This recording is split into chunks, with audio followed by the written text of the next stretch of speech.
আমি আশা করি আপনারা সকলে ঈশ্বরের মহা করুণা ও অনুগ্রহের কারণে ভালো আছেন এবং যে মহা উপবাসের পর্বের মধ্য দিয়ে আমরা যাচ্ছি সেই উপবাসের পর্বকে আপনারা ঈশ্বরের অনুগ্রহে নিষ্ঠার সঙ্গে পালন করতে পারছেন। আমার প্রার্থনা ঈশ্বর যেন আমাদের সকলকেই সাহায্য করেন, যেন আমরা নিজেদের ক্রুশ বহন করে এই মহা উপবাসের পর্বের শেষ পর্যন্ত যেতে পারি এবং অবশেষে খ্রিস্টের পুনরুত্থানের সঙ্গে সঙ্গে আমরাও যেন আমাদের আত্মিক মৃত্যু থেকে পুনরুত্থিত হতে পারি, এমন আমার প্রার্থনা। যাই হোক, এই সংক্ষিপ্ত ভিডিওটির দ্বারা আমি আপনাদের কাছে কিছু উৎসাহজনক কথা শেয়ার করতে চাই এবং তার পূর্বে আমি বলে নিতে চাই যে আমি কোনো শিক্ষক নই। একজন শিক্ষক হিসেবে আমি এই সমস্ত বিষয় শেয়ার করছি না, আমাকে সেরকম ভাববেন না। আমি আপনাদের মতোই একজন অর্থোডক্স খ্রিস্টান, সাধারণ অর্থোডক্স খ্রিস্টান, যে প্রতিদিন নিজের জীবনকে শুধরানোর জন্য চেষ্টা করছে, ঠিক যেমনটা আপনারাও চেষ্টা করছেন। যাই হোক, মূল কথায় ফিরে আসি। গতকাল আমি আমাদের প্রভু যীশু খ্রিস্টের সুসমাচার পড়ছিলাম। আমাদের প্রভু যীশু খ্রিস্টের সুসমাচার, যা সাধু লুক লিখেছেন, তার 9ম অধ্যায় 57 থেকে 62 পদ পর্যন্ত। সেখান থেকে পড়ে আমি কি শিখেছিলাম সেই বিষয়গুলোই আমি আপনাদের সঙ্গে শেয়ার করতে চাই। দেখুন, এখানে একটা দারুণ কথা লেখা রয়েছে, দারুণ ঘটনার কথা, একটা মার্ভেলাস ঘটনা বলা যেতে পারে। আমাদের প্রভু যীশু খ্রিস্ট তিনি 3 জন ব্যক্তির সঙ্গে সাক্ষাৎ করছেন এবং 3 জন ব্যক্তিকে, তাদের সঙ্গে তিনি কি কথোপকথন করছেন, তাদেরকে তিনি কি বলছেন, সেই বিষয়ে আমি এখানে লেখা রয়েছে আর কি, এবং সেখান থেকেই আমি আপনাদের সঙ্গে শেয়ার করতে চাই। 57 পদ থেকে আমি পড়ছি।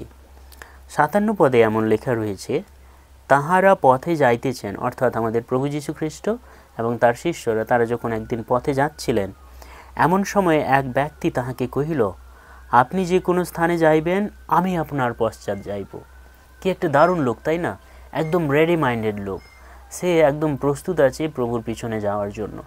আর এরকম প্রস্তুত ব্যক্তিকে বর্তমান সমাজে খুবই কম খুঁজে পাওয়া যায়। হ্যাঁ, আমাদের মতো আমাদের অর্থোডক্স খ্রিস্টানদের সমাজেও এমন প্রস্তুত লোকেদেরকে খুব কম খুঁজে পাওয়া যায়। প্রভু তো এমন লোককে চান যে তার অনুগামী হওয়ার জন্য, তার পিছু নেওয়ার জন্য একদম রেডি। কিন্তু এই ব্যক্তির এই কথায় প্রভু এক অদ্ভুত উত্তর দিয়েছিলেন, সেটা আমাদের জানা প্রয়োজন। 58 পদে প্রভু যীশু বলছেন, যীশু তাহাকে কহিলেন, শৃগালদের গর্ত আছে এবং আকাশের পক্ষীগণের বাসা আছে, কিন্তু মনুষ্যপুত্রের মস্তক রাখিবার স্থান নাই। অর্থাৎ শেয়ালদের গর্ত আছে, আকাশে যে পাখিগুলো ওড়ে তাদেরও বাসা আছে, কিন্তু মনুষ্যপুত্রের অর্থাৎ আমার প্রভু যীশু খ্রিস্টের মাথা রাখার ঠাঁই নেই।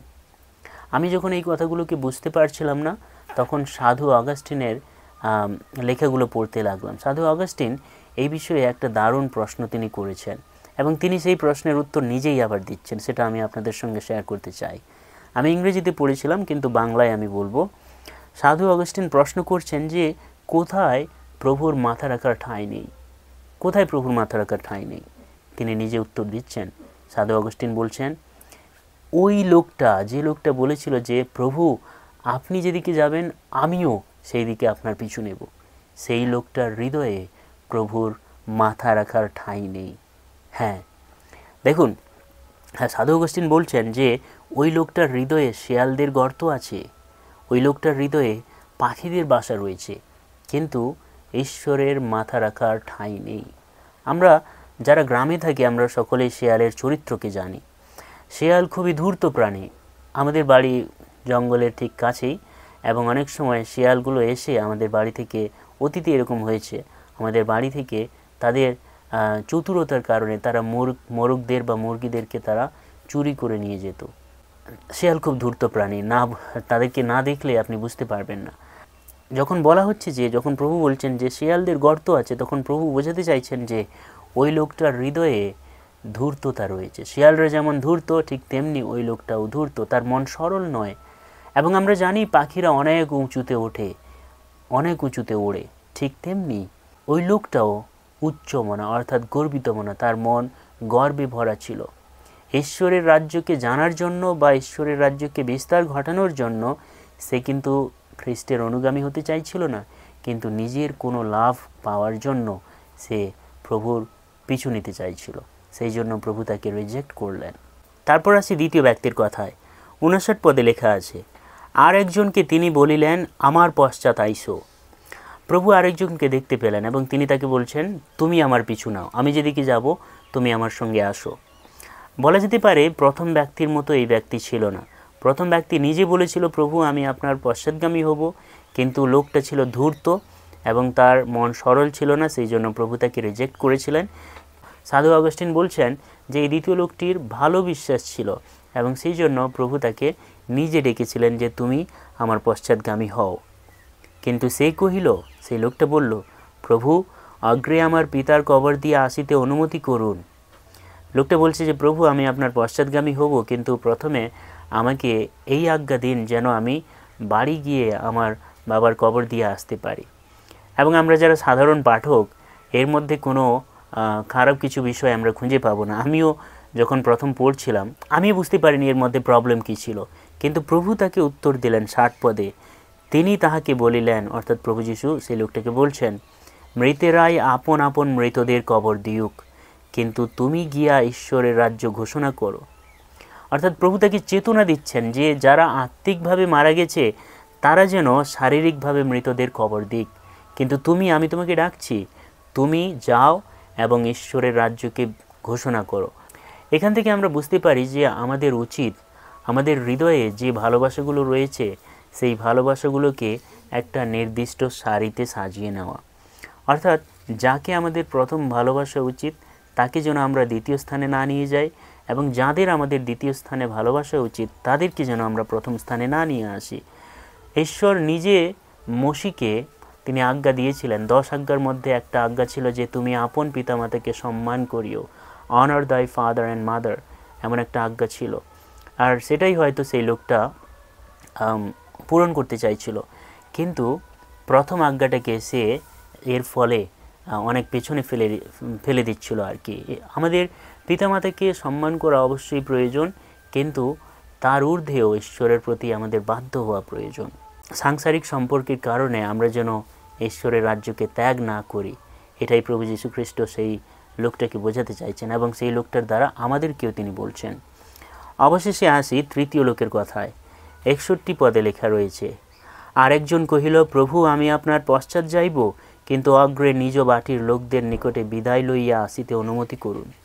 আরেকটা লোক এসে প্রভুকে বলছে, প্রভু আমি আপনার পিছু পিছু যাব, কিন্তু আমাকে আপনি পারমিশন দিন যেন আমি আমার পরিবারের লোকেদেরকে যারা আমাদের বাড়িতে রয়েছে তাদেরকে আমি যেন গুড বাই বলে আসি। লোকটা ঈশ্বরের পিছু নিতে চাইছে, অথচ সে দেরি করতে চাইছে, মানে নিজের ইচ্ছায় নিজের সময় অনুসারে সে খ্রিস্টের পিছু নিতে চাইছে। তখন প্রভু তাকে উত্তর দিলেন 62 পদে, কিন্তু যীশু তাহাকে কহিলেন, যে কোনো ব্যক্তি লাঙ্গলে হাত দিয়া পিছনে ফিরিয়ে চায় সে ঈশ্বরের রাজ্যের উপযোগী নয়। যে ব্যক্তি লাঙ্গলে হাত দেয় এবং পিছনে ফিরে তাকায় সে ব্যক্তি ঈশ্বরের রাজ্যের উপযোগী নয়। অর্থাৎ যে ঈশ্বরের আহ্বানকে শোনার পরও দেরি করে, বলে দাঁড়াও আর একটু পরে যাব, পরের দিন করব, পরের মাস করব, সে ঈশ্বরের রাজ্যের উপযোগী নয়। একটা দারুণ কথা, এটা একটা দারুণ শিক্ষা। এই প্যাসেজটা, পুরো প্যাসেজটা আমি খুব অত্যন্ত ভালোবাসি এবং এখান থেকে আমরা যারা অর্থোডক্স খ্রিস্টান আমাদেরও শিক্ষা নেওয়া প্রয়োজন যে আমরা যেন সেই 3 জন ব্যক্তিদের মতো না হই, আমরা যেন সেই লোকটার মতো না হই যার মনে শেয়ালদের গর্ত, পাখিদের বাসা ছিল, যে সরল মনা ছিল না। আমরা যেন সেই দ্বিতীয় লোকটির মতো না হই যে সাংসারিক সম্পর্কের কারণে খ্রিস্টকে ত্যাগ করার উপক্রম করেছিল। আমরা যেন সেই তৃতীয় ব্যক্তির মতও না হই যে ঈশ্বরের আহ্বান পাওয়া সত্ত্বেও যে দেরি করতে চেয়েছিল। ঈশ্বর আমাদেরকে হেল্প করুন।